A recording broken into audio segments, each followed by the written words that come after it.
একদম নতুন একটা গিটার লেলে কিনেছি এবং এটা আমার জীবনের প্রথম গিটার লেলে। আমার খুব শখ ডিফারেন্ট ইনস্ট্রুমেন্টের সম্বন্ধে জানবো, তাদের নিয়ে একটু ঘাঁটাঘাঁটি করব, একটু শিখবো, আরও শিখবো। তো সেই শেখার প্রক্রিয়ায় নতুন একটি সংযোজন হচ্ছে গিটার লেলে। গিটার লেলে আর গিটারের মধ্যে কী পার্থক্য সেটা নিয়ে কিন্তু আমি আরেকটা ভিডিও বানিয়েছি।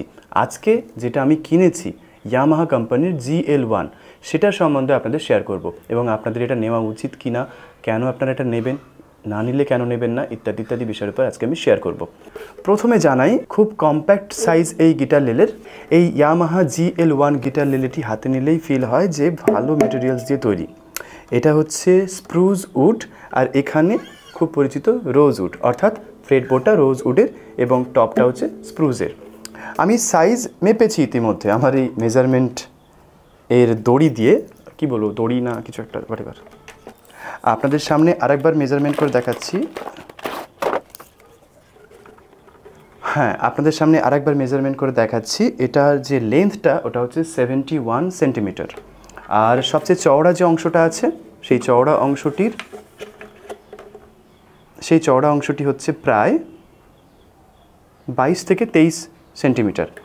আর এই যে অংশটি, অর্থাৎ এটা কতটা চওড়া সেটা মেজারমেন্ট করছি, সেটা হচ্ছে মোটামুটি আপনাদের 7 সেন্টিমিটার মতো। তাহলে বুঝতে পারছেন, একটা কম্প্যারিজন করার জন্য যদি ক্লাসিক্যাল গিটারও আপনি হাতে নেন তাহলে আপনি দেখতে পাবেন যে তার লেন্থটা এখানে অবশ্যই খুব গুরুত্বপূর্ণ। কারণ আপনারা যারা ট্রাভেল ফ্রেন্ডলি কিছু চাইছেন এবং গিটারের মধ্যেই থাকতে চাইছেন, তাদের জন্য কিন্তু গিটার লেলে একটা ভালো অপশন হতে পারে, তাই তো? আমার কাছে যে ক্লাসিক্যাল গিটারটি রয়েছে, ইয়ামাহা, নামটাই তো ভুলে গেছি, ইয়ামাহা C40, তার সাইজটা মোটামুটি দাঁড়াচ্ছে 40, 50, 60, 70, 80, 90, 100 সেন্টিমিটার বা 0.1 মিটার মতো, যে লেন্থ। তো যাই হোক, কম্প্যারিজন ভিডিও তো আমি আলাদা করেইছি। আপনারা যদি সেই ভিডিও দেখতে চান তাহলে ওপরে আই বাটন নামে লিঙ্ক দিয়ে রাখলাম, কিংবা ডিসক্রিপশনে আপনারা ভিডিও পেয়ে যাবেন। এই ইয়ামাহা GL1 গিটার লেলেটি আমি কিনেছি লালবাজারেরই মিউজিশিয়ান মল থেকে, এবং সেখানে দাম পড়েছে 6500 টাকা। আমি দামের ব্যাপারে একটা কথা জানিয়ে রাখি যে সময়ের সাথে সাথে কিন্তু দাম এদিক ওদিক হতে থাকে, তাই যখন আপনারা কিনছেন তখন আমার বলা এই দাম যে তখনও ফিক্সড থাকবে সেরকম কিন্তু কোনো গ্যারেন্টি আমি দিতে পারছি না। আচ্ছা, অনলাইনে অ্যামাজনে সার্চ করেছিলাম, সেখানে এই মুহূর্তে গিটার লেলেটির প্রাইস শো করছে 7100 থেকে 200 টাকার মধ্যে, 7100 কিংবা 7200 টাকার মধ্যে। এটা বাজিয়ে আমার এক্সপিরিয়েন্স কেমন সেটা শেয়ার করি। প্রথমত, যেমনটা বলেছিলাম শুরুতে, যে ম্যাটেরিয়ালস খুবই ভালো, নাইলন স্ট্রিংসের হয় এগুলো সাধারণত। যদি অন্য কোনো কিছু হয় সেটা আমার নলেজে নেই, আপনারা জানলে কিন্তু অবশ্যই জানাবেন। এর টিউনিং কিগুলোকে আমি নাড়াচাড়া করে দেখেছি, বেশ ভালোভাবেই কিন্তু এর বিল্ড কোয়ালিটি, এবং এর কম্প্যাক্ট সাইজের জন্য আমি কোথাও ট্রাভেল করতে চাইলে এটাকে অবশ্যই এবার থেকে ক্যারি করব। কারণ অনেক সময় গিটার এর বড় সাইজের কারণে ক্যারি করা মুশকিল হয়ে যায়। আবার ইউকেলেলের যে টোটাল ফ্লেভারটাই আলাদা।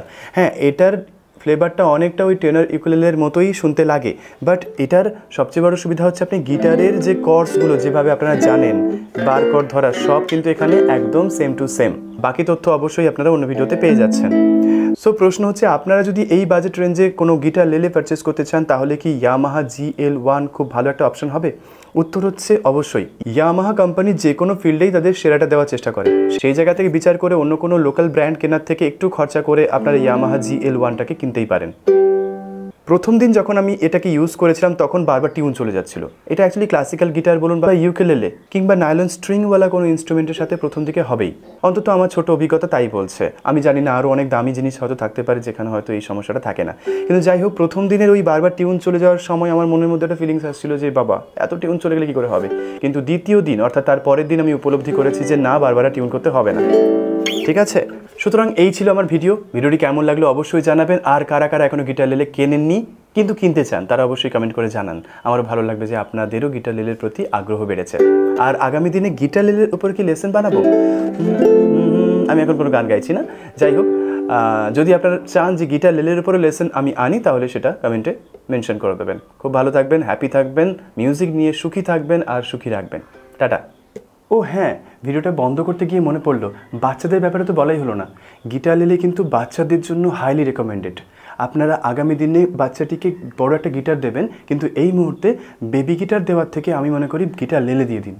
কিন্তু এই মুহূর্তে কোনো বেবি গিটার দিতেই পারেন, কিন্তু গিটার লেলেও দারুণ একটা অপশন হতে পারে। কারণ আমার মন বলছে বাচ্চারা কিন্তু এই গিটার লেলের ফ্লেভারটাকে দারুণভাবে অ্যাকসেপ্ট করবে, ওদের মনের মধ্যে কিন্তু মিউজিক ব্যাপারটা চলে আসবে খুব তাড়াতাড়ি। তাই মোটামুটি 4-5 বছর থেকে 10-12 বছরের বাচ্চাদের জন্য আপনারা কিন্তু এই গিটার লেলেকে মাথায় রাখতে পারেন। আর ব্র্যান্ড বলতে আমি একটাই ব্র্যান্ড ইউজ করেছি এখনও পর্যন্ত, ইয়ামাহা GL1, আমার ভালোই লেগেছে। আপনার বাজেট যদি 2-3 হাজার 4 হাজারের মধ্যে থাকে তাহলে হয়তো একটু অসুবিধা হবে এটা পারচেস করতে, বাট আমি রেকমেন্ড করবো একটু প্ল্যানিং করে এই বাজেট পর্যন্ত পৌঁছে যান। মোটামুটি 7,000 টাকার মতো পৌঁছে যেতে পারলে আর বাচ্চাদেরকে এই ইনস্ট্রুমেন্টটা দিলে আমার মনে হয় বেশ কয়েক বছরের জন্য আপনারা একদম নিশ্চিন্ত থাকতে পারবেন। Thank you, tata.